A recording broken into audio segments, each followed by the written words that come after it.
목차를 보시면 오늘은 전도의 무기 예언에 대해서 좀 나누게 될 거고요. 그래서 40페이지부터 58페이지가 이제 예언에 관한 긴 내용입니다. 이게 제가 작년에 세미나를 했던 내용이고요. 그 내용을 한 과를 제외하고 다 여기다 넣어놨습니다. 그래서 이거를 오늘 한 타임에 한다는 건 뭐 불가능한 건 당연한 거고요. 그래서 제가 오늘 강의 자체는 40페이지와 42페이지에 있는 예언의 활성화 1, 그거를 좀 강의를 할 거고요. 예언은 어떤 관점을 가지는가, 이 부분을 좀 강의를 할 거예요. 그리고 나머지는 제가 지난주에 짧게 요약을 해드렸던 것 같이 살짝 요약만 좀 해드리겠습니다. 그런데 여러분, 그 유튜브에 들어가시면 이 강의를 들으실 수 있어요. 그래서 좀 더 활성화를 원하시면 유튜브에 들어가셔서 왕의 사역이라고 치시고요. 거기 히어링과 세미나라고 있습니다. 그래서 그 검색하시면 거기서 좀 더 들으실 수 있을 것 같아요. 그래서 이 강의 내용이 다 있습니다. 그래서 이 교재를 가지시고 강의를 들으시면 좋을 것 같고요. 다음에 또 개인적으로 여러분들과 활성화할 수 있는 여러 가지 방법들이 있는데 그런 것들을 더 나눌 수 있으면 더 좋을 것 같습니다. 네. 예언의 활성화 첫 번째입니다. 예언의 두 가지 중요한 길에 대해서 이야기를 합니다. 자, 선지자 스타일의 예언과 선견자 스타일의 예언을 이야기하고 있는데요. 예언을 활성화하는 두 가지 아주 중요한 차원입니다. 자, 선지자 스타일의 예언은 어떻게 예언하는 걸까요? 말로 예언하는 거죠. 말로 예언하는. 그럼 선견자 스타일의 예언은 어떻게 예언하는 건가요? 예, 보면서 예언하는 겁니다. 선지자 스타일의 예언을 아주 짧게 설명을 해드리면 하나님께서 주신 감동의 한 단어 또는 두 단어를 듣고 말하는 겁니다. 그걸 말할 때 다음 단어가 떠오르게 돼요. 다음 문장이 떠오르게 되죠. 그래서 그거를 계속 입으로 뱉으면서 말하게 되면 하나님이 주시는 음성을 활성화시키면서 다른 이들에게 전달할 수 있습니다. 그런 식으로 말로 하는 예언의 스타일을 선지자 스타일의 예언이라고 합니다. 이 예언은요, 이건 수동적이지 않습니다. 굉장히 능동적이고 적극적입니다. 그래서 여러분들이 믿음을 활성화시키셔서 믿음으로 내뱉으면 그때 됩니다. 그래서 이따가 우리 이걸 실습할 거고요. 자, 선견자 스타일의 예언은 그러면은 어떻게 하느냐? 하나님, 이 사람에 대해 어떤 관점을 갖고 계십니까? 라고 주님이 보여주시는 마음의 그림을 보는 겁니다. 하나님이 보여주신 그림이 있으면 주님이 이 그림이 어떤 뜻입니까? 라고 이제 이 그림에 대한 또는 이 느낌에 대한 해석을 듣는 것이죠. 그리고 해석을 또 설명을 해주는 겁니다. 그리고 주님, 이 해석을 이 사람의 삶에 어떻게 적용해 줄 수 있을까요? 라고 또 음성을 듣습니다. 그리고 그 적용의 부분을 나누는 겁니다. 이렇게 하면서 계시, 해석, 적용, 이런 차원으로 예언하는 방식이 이제 선견자 스타일의 예언입니다. 자, 넘어가 봅시다. 전혀 배운 것 같지 않지만 요약이니까. 자, 42페이지부터 보시면 예언은 어떤 관점을 가지는가입니다. 제가 여기에서 오늘 포커스를 가지고자 하는 부분은 뒷부분에 있는데요. 여러분, 우선 신구약의 예언 사역의 관점이 변화되었습니다. 세 가지 차원으로 바뀌었습니다. 첫 번째, 여러분 43페이지 윗부분에 보시면 1, 2, 3이 나오죠. 이 구약과 신약의 예언 사역의 변화해서 1, 2, 3이 나옵니다. 첫 번째, 어떤 차원으로 변화됐냐? 주요한 언약이 무엇인가? 언약이 바뀌었습니다. 옛 언약에서 새 언약으로 바뀌었고요. 두 번째, 예언의 주요 시제가 무엇인가? 시제가 구약과 신약이 다릅니다. 구약은 미래적이고 신약은 현재적이면서 미래적입니다. 이것이 좀 달라진 부분이고요. 세 번째, 메신저가 누구인가? 이것도 많이 달라졌습니다. 구약에는 기름 부음 받은 소수의 선지자들이 예언했고요. 신약은 모든 성도들이 예언하게 됩니다. 이렇게 바뀌었습니다. 그래서 교재를 참고하시면 더 디테일하게 알 수 있을 겁니다. 자, 45페이지, 하나님과 마귀에 대한 관점인데요. 예언 사역을 하는 또는 부르심을 받은 사람들이 사실은 선천적으로 영계를 그러니까 영적인 기류, 영적인 세계를 감지하는 걸 타고나는 경우들이 많이 있습니다. 그래서 여러분, 교회에서 가끔 어린아이들 중에 막 귀신 보고 하는 아이들이 있을 수 있어요. 근데 예언적인 부르심이 있는 분들이 많은 부분 이렇게 좀 이런 부분으로 깨어나 있습니다. 그렇게 되다 보면 사람이 나면서부터 악하다, 뭐 이런 말씀 들어보신 적 있죠? 그러니까 우리가 악하기 때문에 필터가 아무래도 어둠을 향해서 먼저 열려 있습니다. 선천적으로 영이 예민하도록 타고났는데 필터가 어둠을 향해 열려 있는 거죠. 그러다 보니까 사실은 하나님의 군대, 천사들의 군대가 마귀의 군대보다 숫자상으로 3배나 많습니다. 2배인가요? 아무튼 3배나 많습니다. 그리고 하나님이 당연히 마귀보다 훨씬 더 세십니다. 계시록에 보면은 한 이름 없는 천사가 사단을 무적행으로 쳐넣어버립니다. 뭐 유명한 천사가 아니에요. 그냥 한 천사라고 나와 있어요. 한 천사가 사단의 영역에 가장 우두머리를 그냥 쳐넣을 정도의 권세가 있습니다. 그러니까 빛의 영역과 어둠의 영역은 게임이 안 되는 싸움이죠. 그런데 어린 시절부터 그 영계가 어둠의 영역으로 많이 열려 있다 보니까 이 사람의 관점이 어둠을 두려워하게 됩니다. 그리고 어딜 가나 어둠을 인식하게 되죠. 로데오 거리를 갔는데 어둠이 역사하고 있어. 이런 곳에서 어떻게 전도를 할까? 뭐 약간 이런 느낌이 되는 거죠. 누굴 만나는, 예를 들어 예수님 만나고 성령 충만을 받았다고 생각했는데 친구를 만났는데 이 친구랑 얘기하는데 세속적인 친구예요. 머리가 아파. 너랑 내가 더 이상 어떻게 대화를 하겠니? 이 세속적인 친구야 하고 친구 관계를 끊게 되고 이런 일들이 이제 벌어지게 되는 거죠. 영이 예민하지만 어둠을 향해 열려있는 영계의 필터이기 때문에 건강하지가 않죠. 관점을 바로잡아 줄 필요가 있습니다. 그래서 강하신 하나님에 대한 패러다임이 바뀌어야 되겠고요.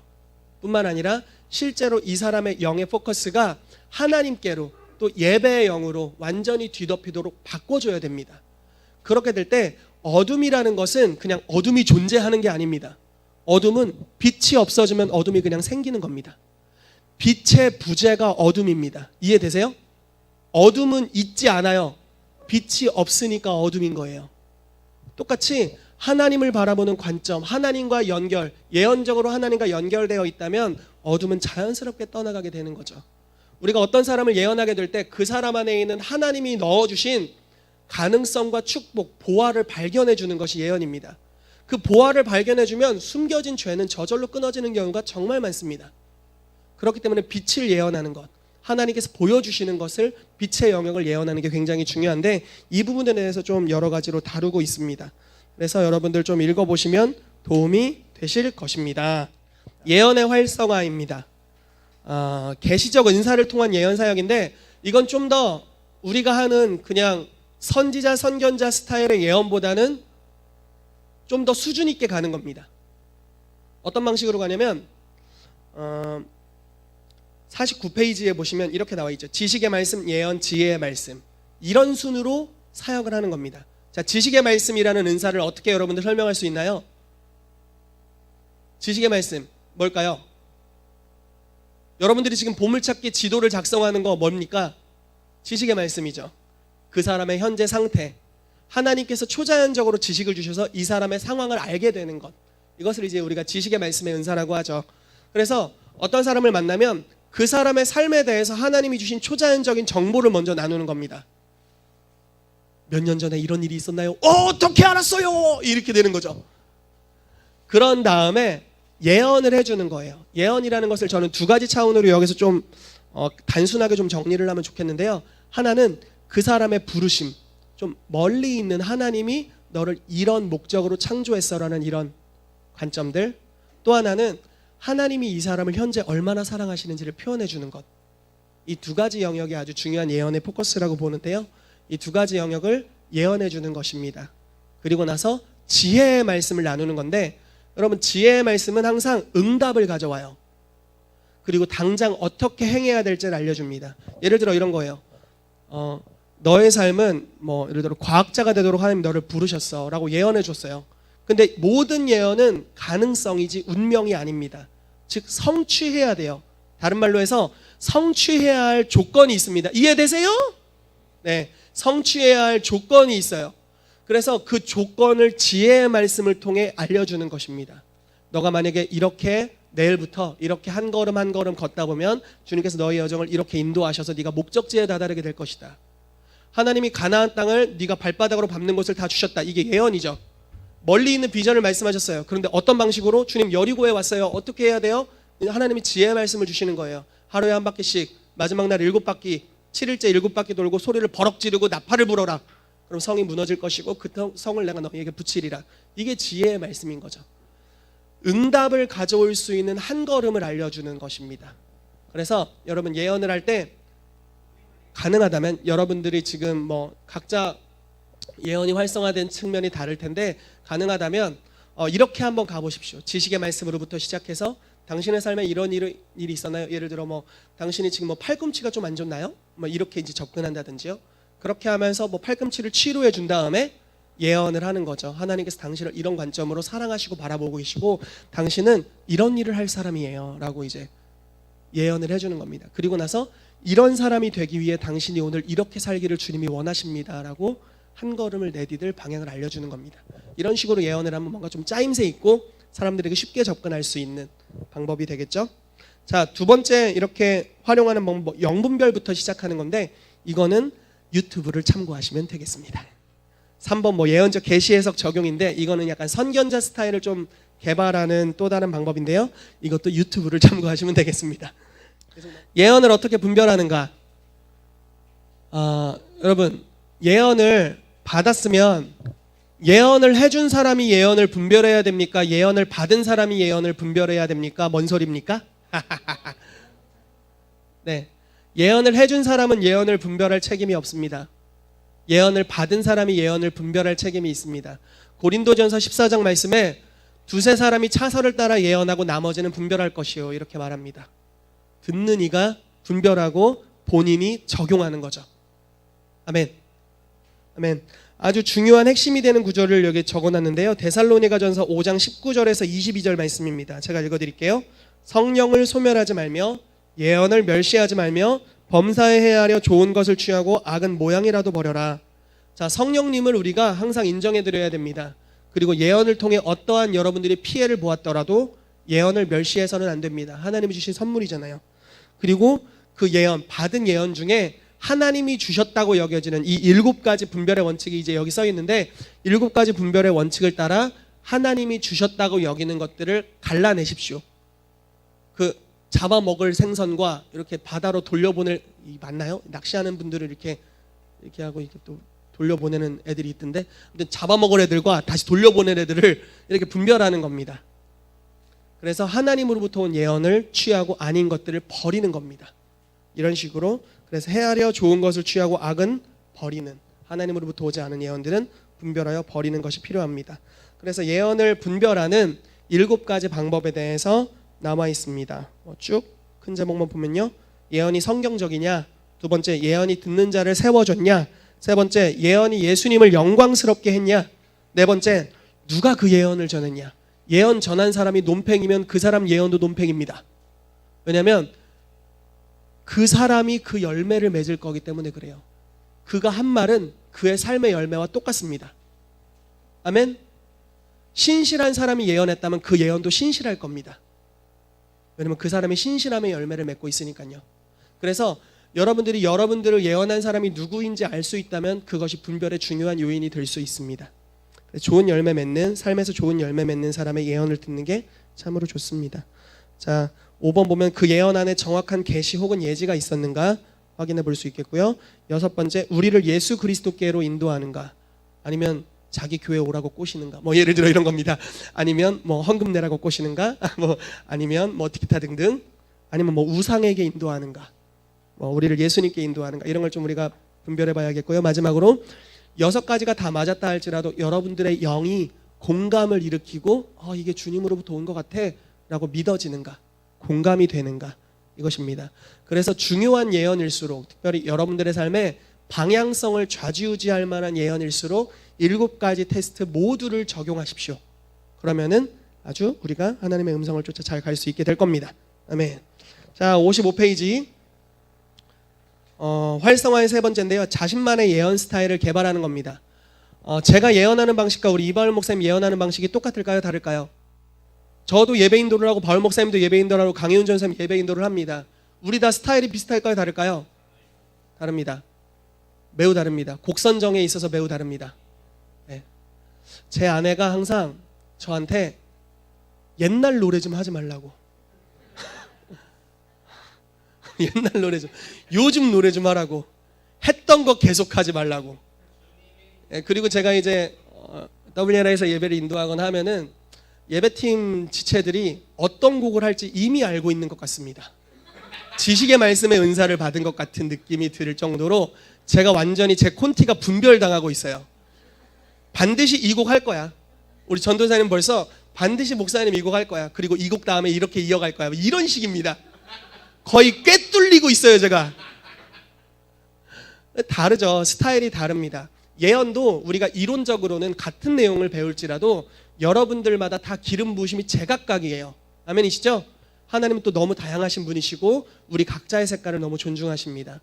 그렇기 때문에 우리가 처음에는 훈련 차원으로 뭐 선견자 스타일로도 하고 선지자 스타일로도 하고 뭐 지식의 말씀, 예언, 지혜의 말씀 순으로도 해보고 여러 가지 방식을 여러분들의 몸에 한번 입혀보십시오. 하다가 이제 활성화가 되면요, 여러분들 스타일의 예언을 하세요.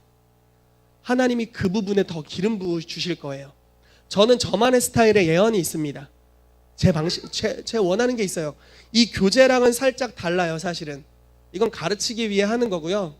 제가 또 제 스타일에 하는 예언들이 있습니다. 저는 개인적으로 지금의 이 사람의 시즌과 다음 시즌이 뭔지를 많이 예언하는 타입입니다. 그래서 제 예언은 거기 많이 포커스가 맞춰져 있어요. 근데 뭐 사람마다 각기 다르죠.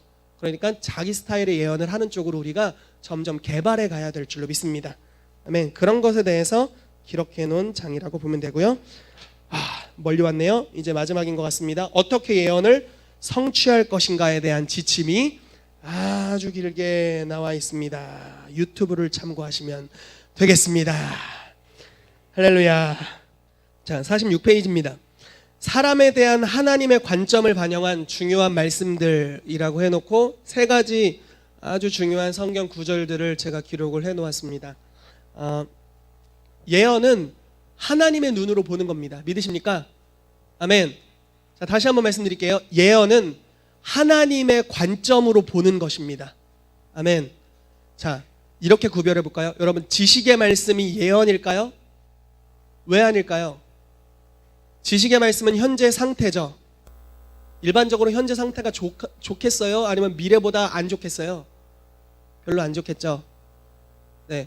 그리고 지식의 말씀이라는 것이 뭐 안 좋은 점들이 간혹 보이기는 합니다. 물론 뭐 고넬료 같은 경우는 천사가 와서 너의 구제와 너의 뭐 선행이 인정되었다 뭐 이렇게 말씀하신 것도 있지만, 어쨌든 지식의 말씀은 현재 상태에 관한 계시입니다. 근데 그건 현재 상태에 관한 계시지 하나님이 그 사람을 그렇게 보고 있지는 않습니다. 이게 다른 부분입니다. 자, 현재 상태의 여러분들의 모습과 하나님이 여러분들을 보는 관점이 다릅니다. 어떻게 다른지 이 세 가지 차원으로 제가 좀 적어놨습니다. 먼저 3번부터 좀 볼게요. 그리스도의 신부, 완성된 미래입니다. 말씀을 한번 같이 읽어보겠습니다.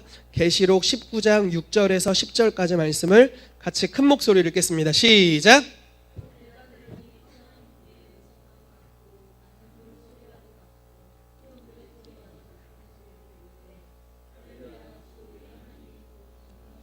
통치하시도다.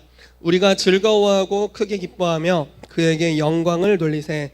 어린 양의 혼인 기약이 이르렀고 그 아내가 자신을 준비하였으므로 그에게 빛나고 깨끗한 세마포 옷을 입도록 허락하셨으니 이 세마포 옷은 성도들의 옳은 행실이로다 하더라.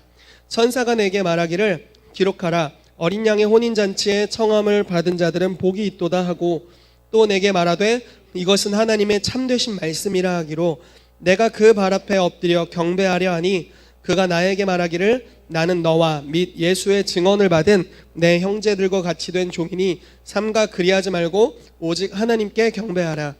예수의 증언은 예언의 영이라 하더라. 아멘. 이게 사도 요한이 봤던 환상입니다. 거의 막바지 환상이죠. 이제 이 부분이 여러분, 그 사도 요한이 오중사역 중에 여러 가지 직임을 갖고 있었습니다. 뭐뭐 갖고 있었을까요? 네, 뭐 사도 요한이니까 사도죠. 아주 좋죠. 네, 계시록을 왜 썼어요? 선지자죠. 그리고 또 뭐 어떤 직임을 갖고 있었을까요? 복음전도자, 교사. 교사도 약간은 있겠죠. 제가 볼 땐 목사가 아주 강력했을 것 같습니다. 이분이 실제로 에베소에서 목회를 했었습니다. 에베소 교회 장로였죠. 자, 여러분, 목사적 기름 부으심의 특징 중에 하나는요, 성도의 필요를 잘 볼 수 있어요. 그러니까 성도의 필요라는 것은 채워지지 않은 부분이죠. 그럼 연약한 부분이었겠죠. 그러면 사도 요한이 에베소에서 만났던 자기가 목양했던 사람들을 보는 관점이 만약에 목사적인 관점이었다면 이 사람들을 위대한 하나님의 사람들로 보았을까요? 아니면 연약한 약물이들로 보았을까요? 연약한 약물이들로 보았을 가능성이 많이 있었겠죠. 여러분, 요한의 성품이 어땠냐면 예수님을 처음 따랐을 때 다 예수님의 12제자 중에 베드로만 30대였던 것 같고 나머지 다 20대, 요한만 10대였던 것 같습니다. 그러니까 제일 어렸어요. 그런데 어느 정도의 성품을 가지고 있었냐면 교만하기가 하늘을 찔러서 어머니를 꼬셔가지고 우편에 앉을까 좌편에 앉을까를 고민했을 정도로 예수님 측근에 있었던 사람이었고요.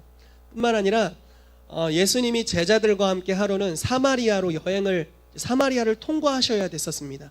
가시는데 예수님과 12제자가 유대인이잖아요. 유대인과 사마리아인은 그 관계가 정말 안 좋거든요. 깊은 골, 남북한 같이 보시면 돼요. 이렇게 갈라져 있는 땅이었습니다. 그래서 유대인이신 예수님과 12제자가 가니까요, 배가 고픈데 하는데 식당을 지나가서 그 떡볶이 좀 주세요. 물론 거기 떡볶이가 없을 줄 알겠지만 떡볶이랑 오뎅 좀 주세요 했는데 문 닫았어요 하고 막 셔터 내리는 거예요. 피곤해, 좀 쉬다 가야겠다. 여관 좀 잠깐 들렸다 갈까? 여관을 가는데 당신한텐 방 없어 뭐 이렇게 이런 식으로 문전박대를 당하셨어요. 예수님께서 어디를 가든지 차단되고 박해당하고 문전박대를 당하셨어요. 그걸 보고 이 요한이 자칭 나중에 이제 사랑의 사도가 되신 이 요한이 뭐라고 얘기했냐면, 기분 나빠 이렇게 분명히 이런 건 안 하셨겠지만, 주님, 내가 불을 명해서 다 싸질러 버릴까요? 뭐 이렇게 불로 다 싸질러 버릴까요? 다 태워 죽여 버릴까요? 뭐 이렇게 이제 이야기했어요. 그러니까 예수님이 요한한테 이렇게 말하죠. 너는 지금 네가 무슨 영으로 인해서 말하는지 모른다. 그러니까 네 배후에 지금 영이 역사하고 있어. 헛소리하지 마. 이렇게 말씀하신 거겠죠. 그러니까 이 사람이 성정이 보통이 아니었던, 그리고 연약함을 볼 때 아유 사마리아 사람 불쌍해 이런 게 아니라 주님 죽여버리죠. 이렇게 얘기한 극단적인 사람이었어요. 예, 별명이 우레의 아들, 천둥의 아들. 번개가 여러분 어디로 튈지 알고 계세요? 어디로 튈지 모르는 놈이에요, 이 놈이. 죄송합니다, 주님. 죄송해요. 네, 어디로 튈지 모르는 분이셨어요. 그런데 물론 이제 삶을 살면서 예수를 만나고 또 성숙해가는 사랑의 여정으로 갔죠. 나중에 완전 바뀌잖아요.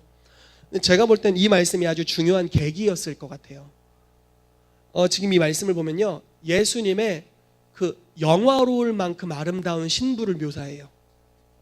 예수님의 신부가 막 점도 없고 흠도 없고 책망할 것도 없고 뭐 어떤 흠도 없는 수준을 넘어서서 막 신적인 성품으로 둘러싸여져 있을 만큼 영화로운 그리스도의 신부.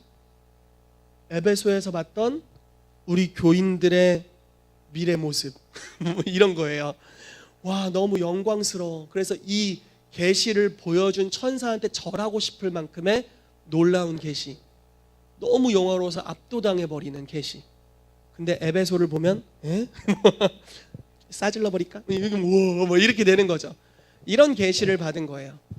그리고서 천사가 이렇게 이야기를 해줍니다. 10절 말씀 후반절에 보시면요, 예수의 증언은 예언의 영이라 이렇게 말씀하고 있어요. 예언이라는 것은 예수님께서 오늘날 말씀하시는 것을 대언하는 것인데, 요한아 봐라, 이 관점으로 보는 것이 예언이야, 이렇게 말해주는 거죠. 한 사람을 봤을 때 완성된 신부의 모습으로 바라봐주는 것이 예언이란다 라고 하나님의 관점을 이야기해 주는 거예요. 베드로의 처음 연약했던, 죄인입니다, 나를 떠나소서 이렇게 했던 베드로를 향해서 네가 이후로는 사람을 취하리라, 네가 사람 낚는 어부가 될 것이다 라고 말씀하셨던 예수님의 관점, 완성된 모습을 보시는 거죠. 항상 나다나엘이 나사렛에서 무슨 선한 것이 촌동네에서 이렇게 얘기했을 때, 예수님을 비방했을 때 예수님께서 나다나엘을 보고 이렇게 말씀하시죠.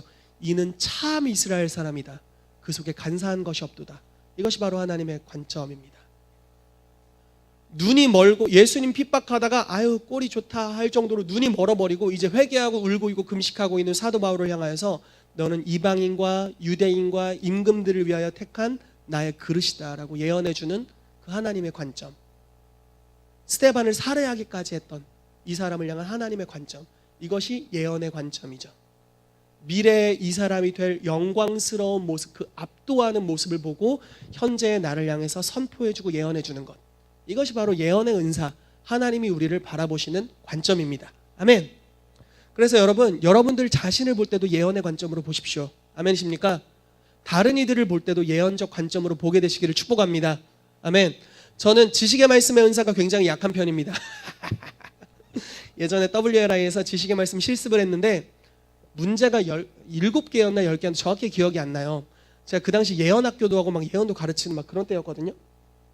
근데 저랑 짝꿍이었던 분이 WLI 처음 오셨어요. 그래서 저는 이제 나름 이제 나는 숙련된 조교라고 생각했고, 이분은 이제 처음 오셔서 이런 식으로 지식의 말씀을 실습하는 겁니다. 제가 생각하는 어떤 사람이 있어요. 그리고 이분이 생각하는 어떤 사람이 있습니다. 그래서 서로 안 알려주는 거예요, 짝꿍한테. 그리고 저는 이분이 생각하는 사람을 향해서 하나님 음성을 듣습니다. 지식의 말씀을 듣는 거예요. 주님, 나이는 뭐 몇이죠? 뭐 10대인가요? 20대인가요? 뭐 이런 식으로. 남잔가요? 여잔가요? 취미는 뭔가요? 어느 지역에 사나요? 뭐 어떤 스타일의 뭐 사람인가요? 뭐 이런 어떤 자녀는 몇 명인가? 뭐 이런 식으로 이제 음성을 구체적으로 듣는 거거든요. 그래서 들었어요. 서로 들었다고 막 나름 적었어요. 그리고서 서로 이제 이야기하는 시간이 되었습니다. 그래서 제가 이분에게 혹시 남잔가요? 땡. 나이가 20대, 60대입니다. 땡. 완전 잘못, 다 틀렸어요. 빵점 맞았어요. 그리고서 이분이 저에게 했던 말씀이 아주 가관이었어요. 형제님은 이쪽 영역은 아닌 것 같아요. 굉장히 낙심되었지만 제가 그분에게 아닙니다. 저는 할 수 있습니다. 이렇게 말씀드렸던 생각이 납니다. 현재 상태를 보게 됩니다. 우리가 영분별이나 지식의 말씀의 은사는 축사 사역을 하거나 내적 치유 사역을 할 때 굉장히 유용합니다. 아주 유용한 은사입니다. 그래야 이제 과거에 어떤 일이 있었는지, 그 사람도 너무 충격이라 닫아버린, 기억으로부터 차단한 것들까지 우리가 성령의 은사로 알게 되어서 이제 그 부분을 치료해주고 과거를 고침으로 현재가 변화되는 이런 치유 사역을 할 수 있는 거고요. 영분별의 은사를 통하여서 이 사람에게 지금 어떤 영이 역사하는지를 우리가 분별해야 그 영을 빼내주고 축사를 해주고 자유케 해줄 수 있는 거죠. 그런데 저는 제가 그런 사역을 할 때는 그런 관점을 잠시 사용하기는 합니다. 특별히 저희는 이제 내적 치유나 이런 것들이 활성화되어 있어서 지식의 말씀의 은사를 많이 활용을 해요. 그때는 또 다행히도 잘 맞더라고요. 100% 틀리지는 않고. 근데 그때 그걸 사용하고요, 바로 버립니다. 그리고 저는 예언적인 관점으로 바로 돌아와요. 그렇지 않으면 한 사람 한 사람을 향한 고귀함과 존귀함을 제가 볼 수가 없어요. 아, 이 사람 과거에 이런 과거가 있는 사람이구나, 이런 연약함이 있는 사람이구나, 이런 영이 지금 배후에 역사하고 있는 사람이네, 별거 아니구만, 이렇게 되는 거죠. 그런데 예언적인 관점은 이 사람을 가장 최악의 상황에서 가장 최고의 모습을 보는 것이 예언의 은사고요. 이것이 바로 하나님의 관점입니다. 여러분들을 현재 바라보고 계신 주님의 관점이 바로 이 관점이에요. 저희가 거리에 나가면 사람들을 향해서 이 관점을 예언해 줘야 되는 줄로 믿습니다. 아멘. 최악의 상황의 사람일 수도 있어요. 당연히 예수님만 믿겠죠. 우리의 전도를 받고 있으니까. 믿지 않는 사람을 향해서 최고의 하나님이 바라보고 계신 그 영화로운 관점을 예언하는 것, 이 예언이 우리 가운데 필요합니다. 그렇게 예언하게 될 때 사람들이 하나님의 선하심을 맛보게 될 줄로 믿습니다. 아멘. 자, 46페이지에 하나님이 자기를 사랑하는 자들을 위하여 예비하신 모든 것, 이 부분을 좀 알아보도록 하겠습니다. 말씀을 같이 읽을게요. 고린도전서 2장 9절에서 12절 읽겠습니다. 시작.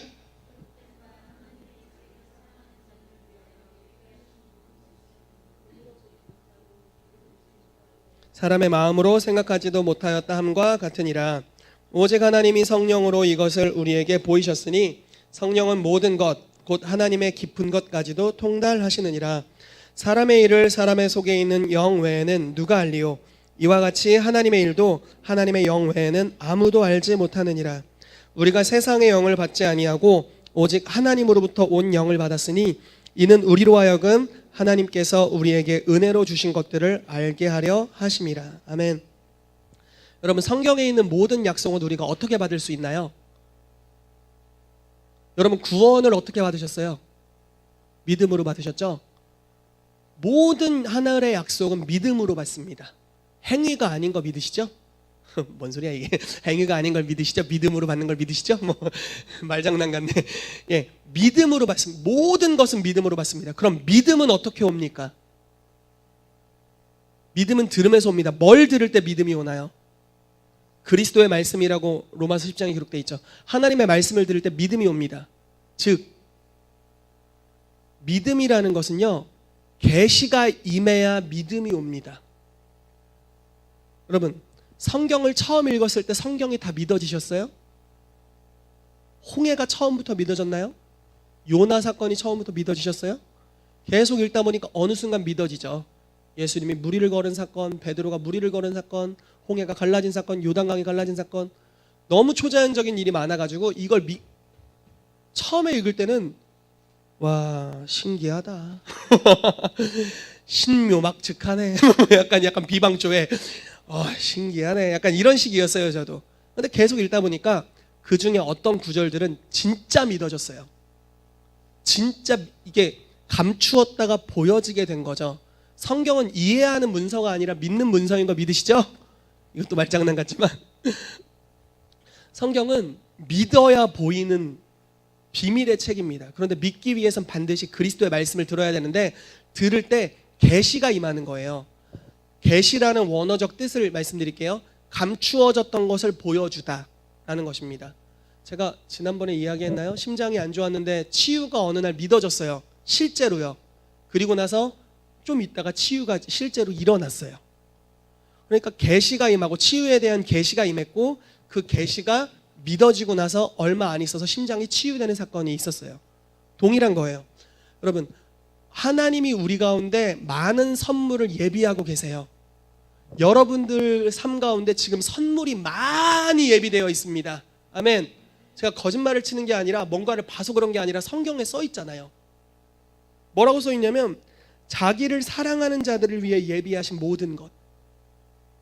자, 여러분 하나님 사랑하십니까? 아멘. 저도 하나님 많이 사랑합니다. 많이 사랑합니다. 근데 하나님을 사랑하는 자들을 위해 하나님이 선물을 많이 예비하셨답니다. 그런데 우리가 눈으로 볼 수 없어요. 귀로 들을 수 없어요. 마음으로 생각할 수 없대요. 귀로 들을 수 없고 눈으로 볼 수 없고 마음으로 생각할 수 없으니까 믿어지지가 않아서 받지를 못해요. 그런데 하나님이 이걸 받을 수 있도록 누구를 보내셨냐면 세상의 영이 아닌 성령님을 보내셨다. 이게 이제 고린도전서 2장 말씀입니다. 성령을 우리 안에 보내셔서 하나님이 은혜로 주신 것들을 알게 하려 하심이라라고 기록되어 있어요. 우리가 성령님의 은사를 가지고 상대방 서로를 향해서 하나님이 예비해 주신 선물들을 예언하면 예언을 들을 때 어떤 일이 일어납니까? 하나님의 말씀이죠, 예언이. 아멘이세요? 아멘. 하나님의 말씀을 들을 때 믿어지게 되고 믿어지니까 받는 일이 역사됩니다. 아멘. 하나 간증을 해드리죠. 부산에 사역을 갔습니다. 사역을 가서 이제 모임을 진행하다 보니까 이 교회에 하나님께서 치유라는, 이들의 경건이 아니에요. 그냥 치유라는 선물을 예비하셨다는 게 감지가 됐어요. 치유, 그러니까 쉽게 말해 신유라는 선물을 주셨다는 게 감지가 됐습니다. 그래서 나눴어요. 하나님께서 여러분들에게 치유라는 선물을 예비하셨습니다. 제가 들으셨죠? 그랬더니 네 들었어요 그러시더라고요. 믿으세요? 네 믿어요. 그럼 받아봅시다. 네 받아요. 이랬어요. 그래서 우리 받는 시간을 성령님 우리가 치유라는 선물을 믿음으로 받습니다 하고 한 2분 정도, 길게도 안 했어요. 한 2분 정도 그냥 가만히 있었어요. 받습니다 뭐 이런 식으로, 받아요 뭐 이런 식으로 아주 그냥 가만히 있었어요. 그리고 받았으면 써먹어 봅시다 그랬어요. 그래서 그날 모임을 오다가 넘어져 갖고 중간에 병원 가서 기부스하고 온 자매가 있었어요. 그래서 그 자매를 저희가 치유 사역을 하기 위해 가운데로 초청했습니다. 그 자매가 걸어서 가운데로 나오고 있다가 치유됐어요. 손도 안 댔어요. 선포도 안 했어요. 그냥 자기가 걸어 나오다가 안 아파요 하고 다시 돌아갔어요. 이렇게 가운데로 나오다가 다시 돌아갔어요. 기부스 풀었어요. 그리고 그날 많은 치유들이 일어났어요. 이건 제 경건과 상관없는 거잖아요. 이건 그들의 경건과도 상관없는 거잖아요. 이건 하나님이 예비하신 선물이 있고, 뭐 신학적으로 얘기하면 예수님께서 십자가에서 죽으실 때 다 이루었다. 너희들에게 올 저주를 내가 다 끊었고 너희들의 삶에 임할 선물들의 대가를 내가 다 지불했다. 그러니까 선물이 이미 하나님이 샀어요. 선물을. 그래서 보낼 때만 기다리고 있는 선물들이 많이 있는 거죠. 그 중에 일부를 보았고, 그 중에 일부를 예언으로 선포했고, 그 중에 일부를 그들이 믿었어요. 그리고 그 중에 일부를 그들이 가지게 된 거죠. 예언을 통해서 이런 일이 가능한 겁니다. 그래서 하나님께서 지금 예비하신 선물들을 예언해 주세요. 그러면 그들의 삶에 그걸 믿게 되면 실제로 받게 됩니다. 믿음은 바라는 것들의 실제입니다. 아멘이시죠? 아멘. 그래서 예언을 통해서 하나님이 예비하신 선물들을 분별하게 되시기를 예수 이름으로 축복합니다. 아멘.